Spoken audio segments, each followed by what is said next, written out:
আমার প্রিয় ছাত্রছাত্রীরা, আশা করি তোমরা ভালো আছো, সুস্থ আছো। তোমাদের সাথে অনেক দিনই দেখা সাক্ষাৎ নেই। আজকে তোমাদের সুবিধার জন্য আমি স্থির তড়িতের প্রথম যে চ্যাপ্টার আছে, অর্থাৎ এলিমেন্টারি ফিনোমেনন অফ ইলেকট্রোস্ট্যাটিক্স, এই চ্যাপ্টারটা সম্বন্ধে তোমাদের সাথে কিছু আলোচনা করব। তোমাদের কাছে যে ধরনের পাঠ্যপুস্তকই থাকুক না কেন, তোমরা সেই পাঠ্যপুস্তক থেকে টপিকগুলো, আজকে আলোচনার বিষয়গুলো মিলিয়ে নেবে এবং আশা করি তোমাদের সুবিধা হবে।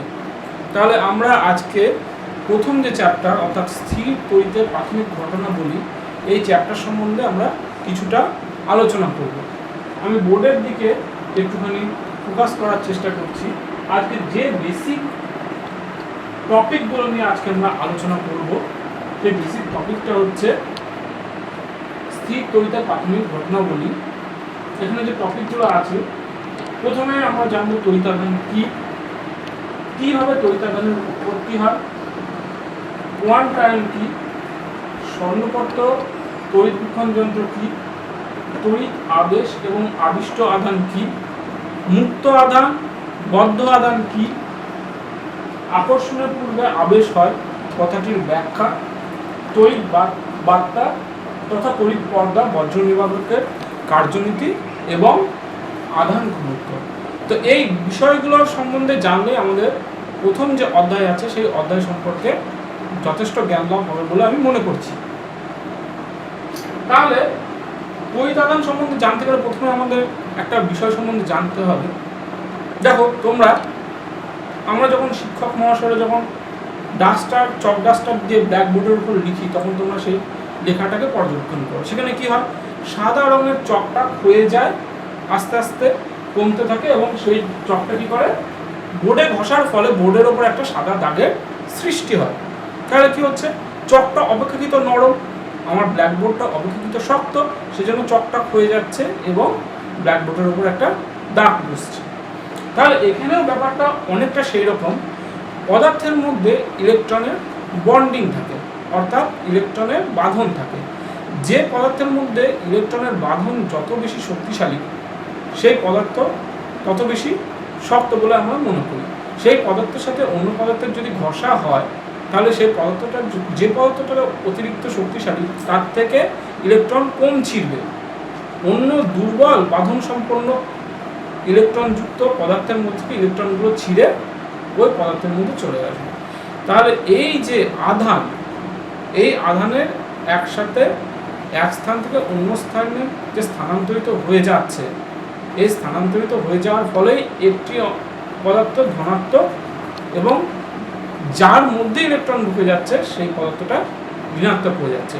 ঠিক এই কারণে আমরা যখন কোনো বস্তু দেখি, যে বস্তুটা ঘর্ষণের ফলে, অর্থাৎ আমরা যদি চিরুনির মাধ্যমে মাথা আঁচড়িয়ে সেই চিরুনিটাকে যদি আমি কাগজের টুকরোর সামনে ধরি, তাহলে দেখবো কাগজের টুকরোগুলো চিরুনির গায়ে লেগে যাচ্ছে।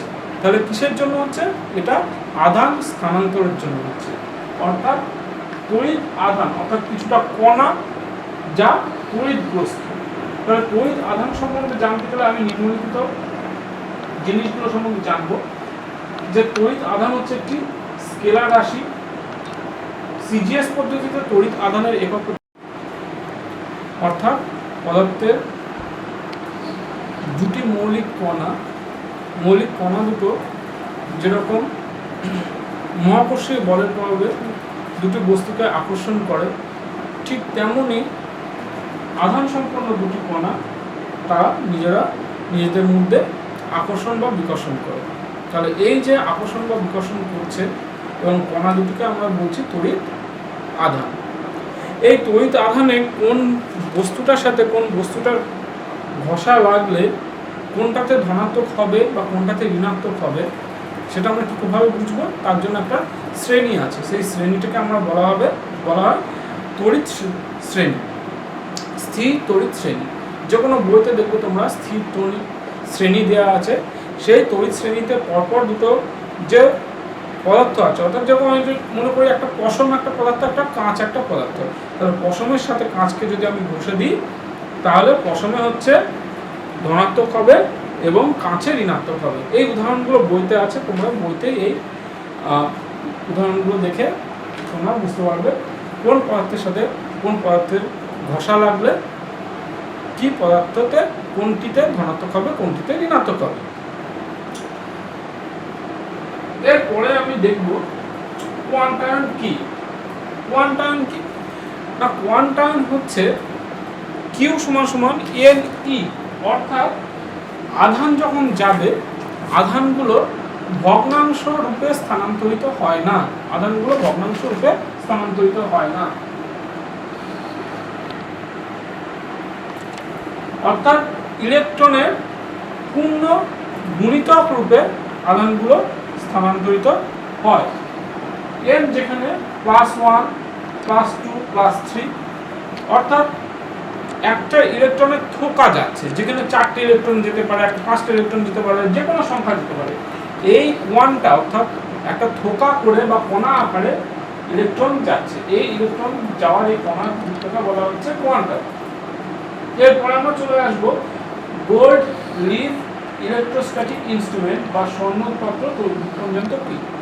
কোনো একটি পদার্থ ধনাত্মক আধানে আহিত আছে বা ঋণাত্মক আধানে আহিত আছে, এটা যদি আমরা না জানি তাহলে একটি যন্ত্রের মাধ্যমে আমি কোনটি ধনাত্মক আধান বা ঋণাত্মক আধান কোন আধানে আহিত আছে সেটা আমরা জানতে পারবো। সেই যন্ত্রটার নাম হচ্ছে গোল্ড লিফ ইলেকট্রোস্ট্যাটিক ইনস্ট্রুমেন্ট বা স্বর্ণপত্র তড়িৎবিক্ষণ যন্ত্র। যেরকম ধরে নাও এখানে এটা একটা স্বর্ণপত্র তড়িৎবিক্ষণ যন্ত্রের একটা রূপ আছে, অর্থাৎ আমি দুটো লিফ অর্থাৎ পত্র নিচ্ছি, দুটো পত্র ধরে নাও এইটা হচ্ছে গোল্ড লিফ, এই যে অংশটা গোল্ড লিফ। যখন আমি এই তাহলে দুটি ধনাত্মক আধান যদি পরস্পরকে বিকর্ষণ করে তাহলে এই দুটোর মধ্যে কি যে বিস্ফোরণ বা ফাঁক সেটা বৃদ্ধি পাবে। এরপরে আমার কাছে একটা অজানা আধান আছে, সেই আধানটা ধরো আমি এই গোল্ড লিফ যন্ত্রের সামনে বা গোল্ড লিফ ইলেকট্রোস্ট্যাটিক ইনস্ট্রুমেন্টের সামনে নিয়ে যাব। তাহলে সেই ধনাত্মক আধান যদি যন্ত্রটার মধ্যে পড়ে তাহলে এখানে ধনাত্মকের সাথে ধনাত্মকের আধানের সংখ্যা কি হবে বৃদ্ধি পাবে। যত ধনাত্মক আধানের সংখ্যা বৃদ্ধি পাবে তত কি হবে বিস্ফোরণটা বেড়ে যাবে। এবার যদি ধনাত্মক আধান না নিয়ে আমি ঋণাত্মক আধান নিই তাহলে কি হবে, তাহলে ধনাত্মক আধান ঋণাত্মক আধানকে কি করবে প্রশমিত করবে।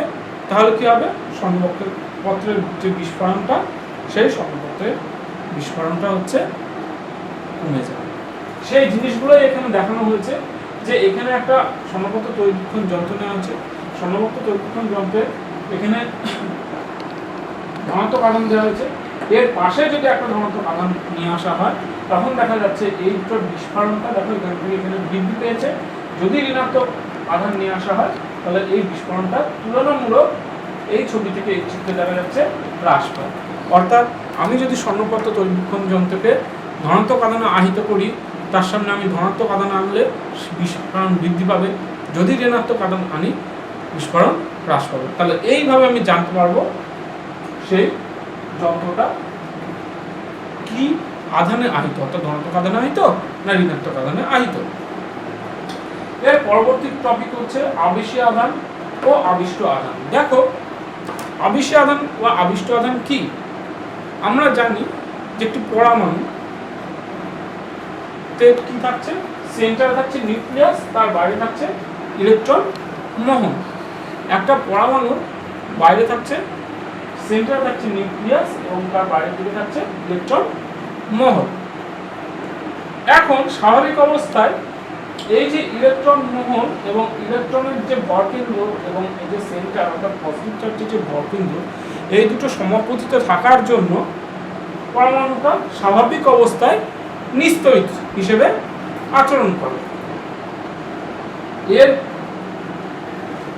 ক্ষেত্রে যদি আমি এখানে একটি ধনাত্মক আধান নিয়ে আসি তাহলে ধনাত্মক আধান কি করবে, এর এই যে ইলেকট্রন মহল আছে এই ইলেকট্রন মহলকে আকর্ষণ করবে। তাহলে ইলেকট্রন মহলকে যদি আকর্ষণ করে তখন ইলেকট্রন মহলটা কি হবে, এক্ষেত্রে অনেকটা ওই ধনাত্মক আধানের দিকে এগিয়ে যাবে। তাহলে এই ইলেকট্রন মহলটা যদি ধনাত্মক আধানে এগিয়ে যায়, তাহলে দেখো এইটার ধনাত্মক আধান থাকলো, তখন ইলেকট্রন মহলগুলো এই আধানটার দিকে এগিয়ে গেল। তাহলে এখানে কি হলো, একটা নিস্তড়িত পদার্থটা বা নিস্তড়িত কণাটা বা পরমাণুটা একটা তড়িৎগ্রস্ত পরমাণুতে পরিণত হয়ে গেল, যার দুটো মেরু আছে, অর্থাৎ একটা পজিটিভ একটা নেগেটিভ। এই তাহলে এ কি করবে, এ কিন্তু নিস্তড়িতভাবে আচরণ করবে না, এ কিন্তু তড়িৎগ্রস্ত আধান বা আধান হিসেবে কিন্তু এটি আচরণ করবে। তাহলে এই যে আচরণ বা এই যে আচরণ করলো যার জন্য, অর্থাৎ এই যে তড়িৎগ্রস্ত হয়ে পড়লো যার জন্য, কিসের জন্য, এই আধানটার জন্য। এই আধানকে বলা হচ্ছে আবেশী আধান, এবং এই যে ঘটনাটা, এই ঘটনাটাকে বলা হচ্ছে আবেশ। এবং আবেশের ফলে এই বস্তুটা যে আহিত হয়ে গেল, অর্থাৎ পজিটিভ এবং নেগেটিভ যে আহিত হয়ে গেল, বা তখন এটাকে বলা হবে আবিষ্ট আধান। এবার এই আবিষ্ট আধান হচ্ছে দুই প্রকার, একটা হচ্ছে মুক্ত আধান এবং অপরটি হচ্ছে বদ্ধ আধান। তোমরা দেখো যে এই যে পজিটিভ আধান অর্থাৎ আবেশিক আধানটা আছে, এবং এর এই যে নেগেটিভ আধান অর্থাৎ আবিষ্ট আধান, পজিটিভের কাছে নেগেটিভটা আছে। তাহলে পজিটিভের কাছে যদি নেগেটিভটা থাকে, তাহলে এই আধানটা কি নিজের ইচ্ছা মতো ঘোরাফেরা করতে পারবে বা চলাচল করতে পারবে? পারবে না, কারণ এটি এই পজিটিভ আধানের নিকটবর্তী অঞ্চলে অবস্থিত। তাহলে এই আধানটাকে আমি বলবো বদ্ধ আধান। তুলনামূলকভাবে যে পজিটিভ আধানটা পজিটিভ আধান থেকে দূরে সরে রয়েছে, সেই পজিটিভ আধানটা কি হবে, সেই পজিটিভ আধানটা এর থেকে দূরে থাকার জন্য অনেকটা স্বাধীন, সেজন্য এই আধানকে আমি বলা হবে মুক্ত আধান। আকর্ষণের পূর্বে আবেশ হয়, কথাটা খুবই সাযুজ্যপূর্ণ। এক্ষেত্রে আকর্ষণের পূর্বে আবেশ হয়, অর্থাৎ যখন আমি কোনো বস্তুকে, আমি প্রথমেই বললাম তড়িৎ আধান একটা পজিটিভ একটা নেগেটিভ, অর্থাৎ আধান যদি বায়াস না হয়, অর্থাৎ পজিটিভ বা নেগেটিভ না হয়, তাহলে কিন্তু একে অন্যকে আকর্ষণ করতে পারে না। পরমাণু নিস্তড়িত হওয়ার জন্য এক্ষেত্রে পরমাণুকে আকর্ষণ করতে পারে না। সেই নিস্তড়িত পরমাণুকে যখন আমি অন্য একটি আহিত আধানের সাপেক্ষে আবিষ্ট আধানে পরিণত করছি, তখনই কিন্তু তার মধ্যে আকর্ষণ বা বিকর্ষণ বল ক্রিয়া করছে। সমজাতীয় আধান হলে সেক্ষেত্রে বিকর্ষণ বল ক্রিয়া করবে, বিপরীত জাতীয় আধান হলে সেক্ষেত্রে আকর্ষণ বল ক্রিয়া করবে।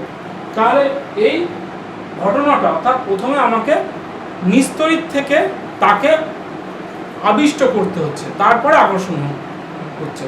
সেজন্য আমি আগে বলবো আকর্ষণের পূর্বে আবেশ হয়। এরপরে যে টপিকগুলো আছে তার মধ্যে আমি আসবো তড়িৎ পর্দা, তড়িৎ বার্তা, বজ্রনিকটকের কার্যনীতি এবং আধান ঘনত্ব।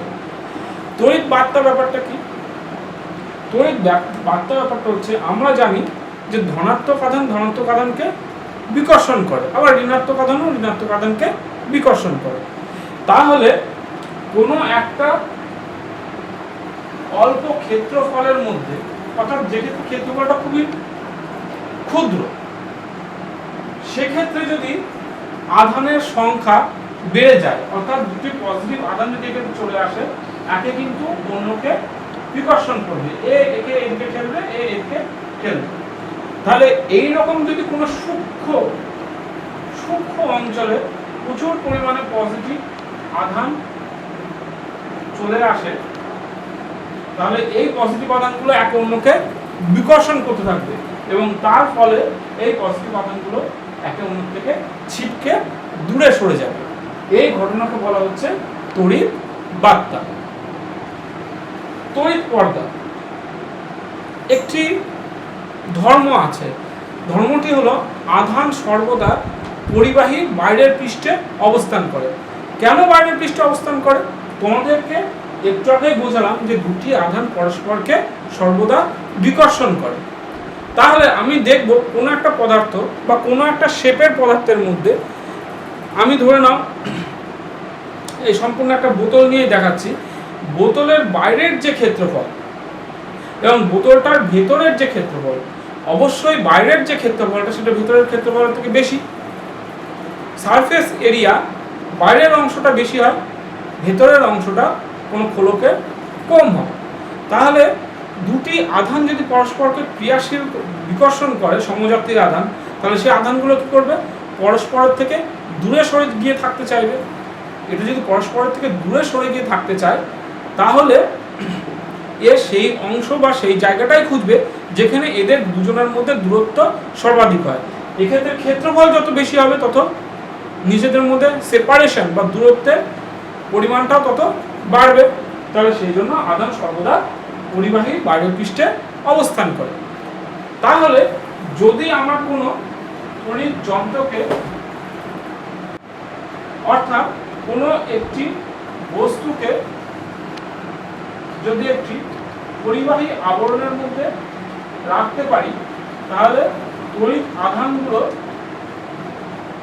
সেই পরিবাহী আস্তরণ বা আবরণের বহির্পৃষ্ঠে অবস্থান করবে। অর্থাৎ আমরা কিছু যন্ত্র যেগুলো স্থির তড়িতের ফলে নষ্ট হতে পারে, এরকম কোনো বস্তু বা এরকম কোনো যন্ত্র বা এরকম কোনো পদার্থকে যদি আমি স্থির তড়িতের হাত থেকে রক্ষা করতে চাই, তাহলে সেই যন্ত্রটিকে কোনো একটা অবস্থানে রেখে তার বাইরের দিকে আমি একটা পর্দা বা পরিবাহী আবরণের সৃষ্টি করব। সেই পরিবাহী বা পর্দা, সেই আবরণটাকে আমি বলা হচ্ছে তড়িৎ পর্দা। কেন কি আমরা জানি যে ধনাত্মক আধানগুলো সর্বদা এই আবরণের বাইরের পৃষ্ঠে অবস্থান করবে এবং এর ফলে কি হবে, এই যন্ত্রটা এই স্থির তাড়িতিক যে কণাগুলো থাকছে তার প্রভাব থেকে মুক্ত থাকবে। অর্থাৎ এই যে আস্তরণ বা পর্দা, যার ফলে এই যন্ত্রটা বা এই পদার্থটা স্থির তাড়িতিক কণার প্রভাব থেকে মুক্ত থাকছে, সেই পর্দাটাকে আমি বলবো তড়িৎ পর্দা। যে কোনো সেন্সিটিভ ইনস্ট্রুমেন্ট বা যন্ত্রকে এই তড়িৎ পর্দার মাধ্যমে স্থির তড়িতের হাত থেকে বাঁচার জন্য সেপারেট করে রাখা হয়। এরপরে আমরা যে অংশটিতে আসবো সেই অংশটিকে বলা হবে বজ্র নিবারক। প্রত্যেকে তোমরা দেখেছো, আমি একটু নিচে নিচ্ছি বোর্ডটি আমার পড়ানোর সুবিধার জন্য।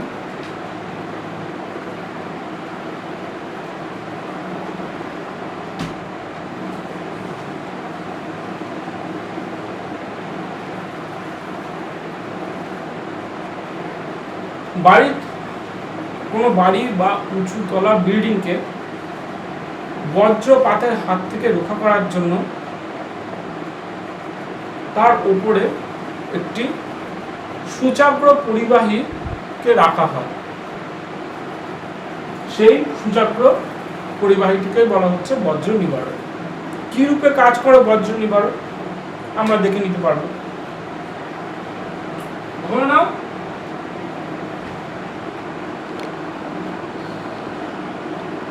বাড়ি আছে, একটি সূচাগ্র পরিবাহী। আমরা জানি মেঘের দুটি স্তরের মধ্যে ঘর্ষণের ফলে তার মধ্যে স্থির তড়িৎ আধানের সৃষ্টি হয়। সেই স্থির তড়িৎ আধানের পরিমাণ যখন খুব বেশি হয়, তখন সেই স্থির তড়িৎ আধান স্থিতিশক্তিকে ন্যূনতম করার জন্য পৃথিবীর মহাকর্ষ আকর্ষণের বলের জন্য পৃথিবীর দিকে তীব্র গতিতে নেমে আসে। সেটাকে বলা হয় বজ্রপাত। স্বাভাবিকভাবে এই তীব্র স্থির তড়িৎ আধান বা একটা হিউজ অ্যামাউন্ট বা বিশাল পরিমাণ স্থির তড়িৎ আধান যদি কোনো বাড়ি বা কোনো বস্তুর উপর পড়ে, তখন তার সমূহ ক্ষতি বা বিনাশ হওয়ার সম্ভাবনা থাকে।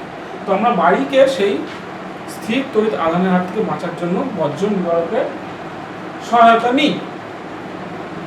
বজ্র নিবারকের অন্য প্রান্তটা ভূমির মধ্যে ঢোকানো থাকে, মাটির মধ্যে দেওয়া থাকে। ধরে নাও এই বজ্রের সামনে একটা মেঘ আসলো, মেঘটা পজিটিভ তড়িৎ,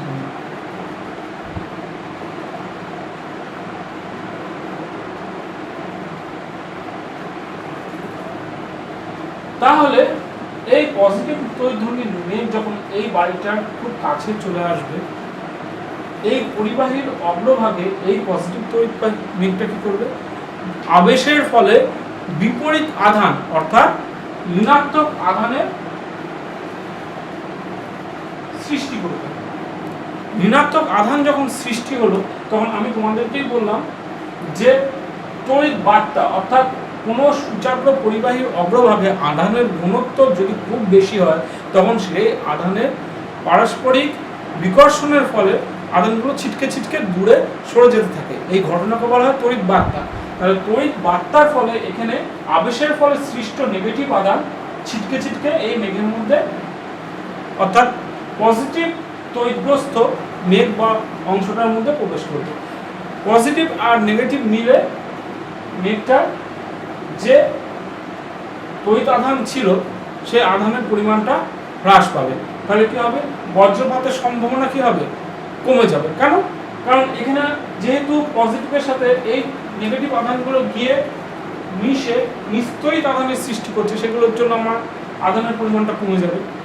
এবং এর পরেও যদি কোনোভাবে বজ্রপাত হয় তাহলে এই পরিবাহীর মধ্যে দিয়ে সে মাটিতে চলে যাবে অর্থাৎ ভূমিতে চলে যাবে, যার ফলে বাড়িটা বজ্রপাতের হাত থেকে সুরক্ষিত থাকবে। তাহলে এই জিনিসগুলো হচ্ছে আমার প্রথম চ্যাপ্টার বা প্রথম অধ্যায়ের অন্তর্গত কিছু জিনিস। তাহলে জিনিসগুলো সম্বন্ধে আমি আরেকবার বলে দিচ্ছি। এবং তড়িৎ আধান কিভাবে সৃষ্টি হলো, কোয়ান্টাম সংগত তড়িৎক্ষণ যন্ত্র কি, আবেশী আধান আবিষ্ট আধান কি, মুক্ত আধান বদ্ধ আধান কি, আকর্ষণের পূর্বে আবেশ হয় কথাটির ব্যাখ্যা, তড়িৎ বার্তা, তড়িৎ পর্দা, বজ্র নির্বাপনের কার্যনীতি ও আধান ঘনত্ব। আধান ঘনত্ব হচ্ছে আধান যে তলে থাকছে, অর্থাৎ আধান তিন ধরনের ভাবে থাকতে পারে, একটা রেখা বরাবর, একটা ক্ষেত্র বরাবর, একটা হচ্ছে আয়তন বরাবর। অর্থাৎ কোনো রেখা বরাবর যেটা চার্জ থাকছে সেটাকে বলা হচ্ছে লাইন চার্জ ডেনসিটি, অর্থাৎ দৈর্ঘ্য বরাবর আধান ঘনত্ব। মোট আধানকে মোট দৈর্ঘ্য দিয়ে ভাগ করলে আমি ক্ষেত্রে দৈর্ঘ্য বরাবর আধান ঘনত্বটা পেয়ে যাব। দ্বিতীয় হচ্ছে ক্ষেত্র বরাবর আধান ঘনত্ব। ক্ষেত্র বরাবর আধান ঘনত্ব আমরা কি বলবো? না, কোনো ক্ষেত্রফলের মধ্যে যে আধান থাকবে তাকে সেই ক্ষেত্রফলের সমগ্র মানটা দিয়ে যদি আমি ভাগ করে দিই, অর্থাৎ ধরে নিই আমি কিউ পরিমাণ আধান আছে, ক্ষেত্রফলের পরিমাণটা হচ্ছে এ, তাহলে এক্ষেত্রে এটা সিগমা সমান সমান কিউ বাই এ। এক্ষেত্রে যদি দৈর্ঘ্যটা এল হয় এবং এই এল দৈর্ঘ্যে কিউ পরিমাণ আধান থাকে, তাহলে এক্ষেত্রে আধান ঘনত্ব ল্যামডা সমান সমান কিউ বাই এল। এবং এক্ষেত্রে ভলিউমটা যদি ভি হয়, মোট আধান কিউ এর মধ্যে থাকে, তাহলে এক্ষেত্রে আধান ঘনত্ব রো দ্বারা আমরা প্রকাশ করি, তাহলে তার মান হবে কিউ বাই ভি। অর্থাৎ এক্ষেত্রে Q by L, Q by A, Q by V. খুব স্বাভাবিকভাবে যদি আমি এসআই পদ্ধতি দেখি, তাহলে এসআই পদ্ধতিতে কিউ আধানের একক আমি বলে দিয়েছি আগে কুলম্ব। তাহলে কুলম্ব পার মিটার, এক্ষেত্রে coulomb per metre square, coulomb per metre. তাহলে এগুলো হয়ে যাচ্ছে আধান ঘনত্ব। এবং আরেকটি টপিক আছে বা আরেকটি বিষয় আছে, অর্থাৎ আকর্ষণ নয় বিকর্ষণী তড়িৎগ্রস্ততার চূড়ান্ত প্রমাণ। এই কথাটার ব্যাখ্যা তোমরা একটুখানি জেনে রাখো। দেখো, যদি আমি চুম্বক দিয়ে কথাটির ব্যাখ্যা আমি পড়ি, যদি তোমরা কোনো দুটো চুম্বক হাতে নিয়ে দেখেছো, নর্থ মেরু সাউথ মেরুর কাছে নিয়ে আসলে আকর্ষণ করবে, আবার সেই চুম্বককে তুমি লোহার কাছে নিয়ে যাও, সেই চুম্বকটাও কি করবে? সেই লোহাটিকে আকর্ষণ করবে। তাহলে একটি চুম্বক যেরকম একটি লোহাকে আকর্ষণ করছে, আবার সাউথ মেরুকেও আকর্ষণ করছে, ঠিক তেমনি আমি যদি কোনো নিস্তড়িত বস্তু আমি কোনো আহিত বস্তুর কাছে নিয়ে যাই, তাহলে সেই নিস্তড়িত বস্তুকেও আহিত বস্তুটি আকর্ষণ করবে। কেন আকর্ষণ করবে? কারণ সেই নিস্তড়িত বস্তুকে আবেশের ফলে অন্য বিপরীত আধানে সে রূপান্তরিত করে নিয়ে তাকে আকর্ষণ করবে, তাই তো? তাহলে নিস্তড়িত বস্তুকেও সে আকর্ষণ করছে, আবার বিপরীত আধানে আহিত বস্তু অর্থাৎ পজিটিভ থাকলে নেগেটিভ আধানে আহিত বস্তুকেও সে কিন্তু আকর্ষণ করছে। তাহলে আকর্ষণের মাধ্যমে আমি কিন্তু বলতে পারছি না পদার্থটা আহিত না অনাহিত, কিন্তু একমাত্র আধানগ্রস্ত বস্তু তার সম আধান বস্তুকেই বিকর্ষণ করবে, অর্থাৎ পজিটিভ পজিটিভকেই বিকর্ষণ করবে, অথবা নেগেটিভ চার্জকেই বিকর্ষণ করবে, সে কিন্তু অন্য কোনো পদার্থকে বিকর্ষণ করবে না। তাহলে বিকর্ষণের মাধ্যমে আমি বলে দিতে পারবো যে বস্তুটা কি আধানে আহিত এবং সে আদেও আধানে আহিত কিনা। তাহলে আকর্ষণ নয়, বিকর্ষণই তড়িৎগ্রস্ততা চূড়ান্ত প্রমাণ। আশা করি এই টপিকগুলোর ওপর মধ্যে দিয়ে তোমাদের গেলে, এই টপিকগুলো তোমরা বই থেকে পড়ে নিলে এবং এর সাথে সাথে কিছু একক এবং গাণিতিক ছোট ছোট যে টার্মস আছে সেই টার্মসগুলো একবার দেখে নিলে প্রথম চ্যাপ্টারটা সম্পর্কে তোমাদের ধারণা কিছুটা পরিষ্কার হবে। এবং পরবর্তীকালে আমি এই চ্যাপ্টার থেকে কিছু প্রশ্ন এবং অঙ্ক তোমাদেরকে করিয়ে দেবো, এবং সেখানে কিছু জটিল প্রশ্নেরও উত্তর থাকবে, যার ফলে তোমাদের এই চ্যাপ্টার বা অধ্যায় সম্বন্ধে ধারণাটা সম্যক পরিষ্কার হবে। ধন্যবাদ, শুভরাত্রি।